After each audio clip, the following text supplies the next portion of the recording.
Dear future me, or present you who's watching this right now, you haven't wasted the time until now. Look back and write the good moments and the bad. The good, no matter how big or small, celebrate them. Why were they good? Take note of what you loved and seek more of that. With the bad, again, think, why was it bad? What was bad about it? What did I learn? Take the good and the bad, what you love and what you learned, to guide you in decisions going forward. You didn't waste your 10s, your 20s, your 30s. If you think you wasted your 10s, oh man, you're just getting started. You're just figuring it out. If you feel like you missed your 10s, oh man, you need to relax. Don't put so much pressure on yourself. 20s, 30s. I just entered my 30s, and even turning 32, I feel like, I've wasted my 30s, and I'm just getting started, and I feel like I've wasted my 20s, and I'm just getting started. I've just finally figured out who I am, what I like, what I want to do, and how I can be comfortable being me. Like I said, you didn't waste your 20s or your 30s or your 40s or your 50s or your 60s. You were training your human algorithm. Don't shame yourself. Don't guilt yourself. But if you're watching this today, maybe you're like me. Don't shame yourself. Don't guilt yourself. Don't use it as an excuse like it's too late. But instead, if you're watching and you're somebody like me, you want to change, you want to improve, you want to accomplish something in this life that feels a little hard or a little scary. You dream for more. You feel like you are a creative and there's something burning inside you that you want to entertain. You want to test it out. You want to face it.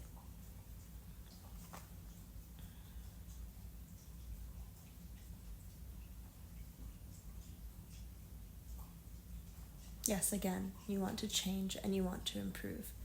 Guess what? You have been, and you can continue to do so. But now, with intention, living is changing, living is growing, living is experiencing and taking what you like and cutting away what you don't like. It's exactly how you make a garden grow. You've been sowing seeds of all different kinds to see what grows best, and that takes time. When you finally see the thing that grew, you realize, I don't really like that. And then you cut it and you try again. You've been doing this over your life without even realizing it. And now that you have all of this information of what you like, what you don't like, what you're capable of, what you still need practice in, or what you even want to learn, and now you get to choose. Before, your life was all about kind of being a windshield and all these bugs keep getting hit against it. It was experiencing and letting life happen to you, kind of observing, like a child does when they're learning how to speak. I nanny a 2-year-old, almost 2, and she recently is starting to speak, but for the first many months of her life, I only watched her watch me talk. And then suddenly someday she started going, bleh. And then she started going, and I always encouraged her, yes, what is it that you want to say? And these days she's saying, in, out, swing, brave, all of these amazing words. And now I'm starting to understand what she's saying, and she's having a great time. We're just babies. You spent so much time until now just observing, figuring out what it is you want to start saying when you're able to speak, what it is you want to start creating as soon as you're ready to create. You have been curating and teaching the algorithm of your mind, the algorithm of your humanity, so that you can start producing, start creating, start immersing and surrounding yourself with things you like, because now you know. And of course, there will still be so much to learn. So much. But you haven't wasted anything.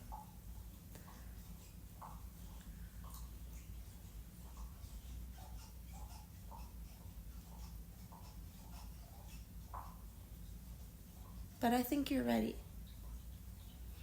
I've spent the last couple of years wanting to be a YouTuber, wanting to be an author, and I've been reading a lot of books, and I've been making these videos saying the same thing over and over without any action. And there does come a point where you need to start taking action, because you don't know how long you have. You don't know what opportunities are waiting for you that could disappear, that could go to someone else, that could never come. And the good thing is that there's an endless amount of opportunities, and God and the universe is bountiful. The bad news is they come and go. They light up and don't light up, and there's a season and a moment for everything. And you have to prepare yourself. You have to till the soil. You have to prepare the land. You have to get the seeds in at the right season, otherwise you won't see a harvest. Yeah, you can wait another year, that's fine. But wouldn't you want to, if you could, spend another minute, another day, another hour, another year, more time doing what you want to do, doing what you love, doing what you've been putting off to the side for so long? I know I've talked about in another video the Japanese idiom, the person who says they'll do it tomorrow is an idiot. Ashita yaro, baka yaro. And it's true. Don't be a silly Billy waiting and costing yourself time that you can't get back. Yeah, you still have time. But you could have had more time. And you don't have to regret it. But just know that if you start now, you get to spend more time doing what you love. You get to spend more time feeling fulfilled, feeling purposeful, feeling aligned with everything that you've been itching to do all this time. You're going to have more time discovering something new and growing and feeling this incredible feeling of improvement and change, which is a really natural part of being a human. Somebody asked me at the dog park today, what do you do? And this is a question that I have loathed, probably because I've always done things that were safe or practical or traditional or what I thought other people wanted me to do. So that question, what do you do, has always caused me stress, because whenever people ask, what do you do? I have never really been proud of what I did. Except for when I was an idol. I thought that was pretty cool. Not being an idol, but being in the entertainment industry. I loved being an actress. I loved being a TV reporter. I loved wearing different hats.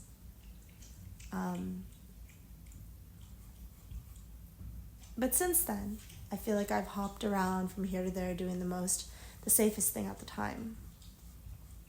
And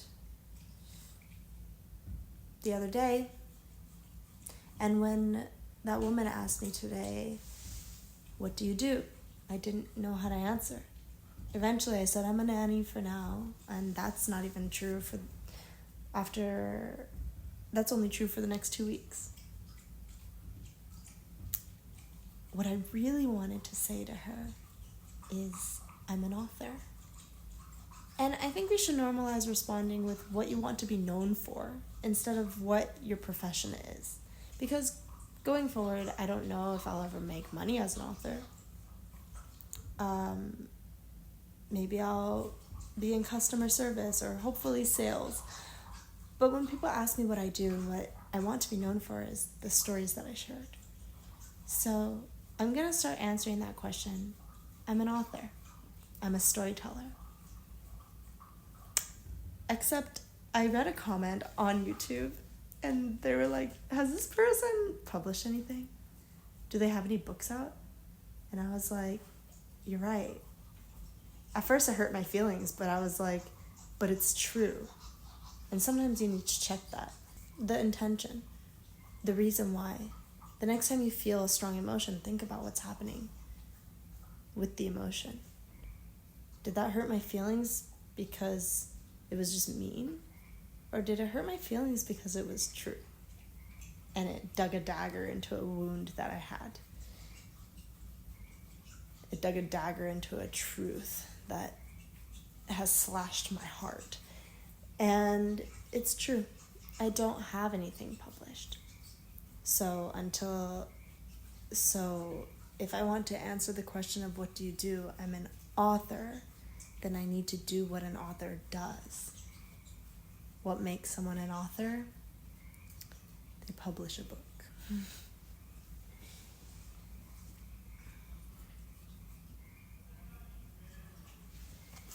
And that's scary. Publishing a book is scary. Especially since I don't have the skill to back it up. I don't have the confidence yet in writing. I don't know if I can write. I don't know if I can write anything that other people will like to read. I don't know how to get started. I'm scared. And I went to drop off the kids. I went to drop off the older brother that I nanny at his preschool, and some conversation started where I was prompted to ask his classmate, who was also 5, what do you do when you're afraid? And he said, I get used to it. And that got me researching I was like, is this scientifically backed? Can you just get used to it? And it's called exposure therapy. And there are plenty of times when, for example, a woman who was afraid of snakes, they exposed her to snakes little by little. First, she would watch a video of a snake on the TV, and then she would go to the zoo where the snake was behind a glass, and then eventually she was able to work in a pet store where she would handle snakes. Another one, this man had trauma from a home invasion, so they did exposure therapy. They started with him listening to ambient sounds of like nighttime sounds in his home, to him sleeping alone with the door unlocked, to him being able to sleep at home for days and days. This has happened with people afraid of airplanes, people afraid of clowns, people afraid of whatever, this and that. Exposure therapy. I play a game called Project Zomboid where you fight zombies, and if you're fighting too many zombies, you get anxious and you can't function correctly.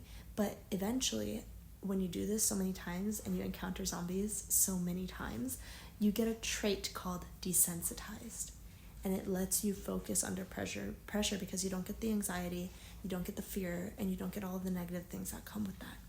So I've decided, yes, I'm afraid of putting myself out there, making these YouTube videos. I'm afraid of doing what I really want to do because I care. I care so much about doing a good job. I care so much about making an impact, and with everything that I do, giving you something of value. I don't want to contribute to the brain rot of society. I don't want to contribute to hate. I don't want to contribute to the objectifying of women. I don't want to contribute negatively. I really want to contribute positively to the world in my own way, and that is a lot of pressure, and I care so much, and I want to do a good job. So I'm scared. I'm afraid. But I'm going to keep doing it, and I'm going to get used to it. And if I have the mindset of learning from every experience that I have, I'll also get better. And you will too.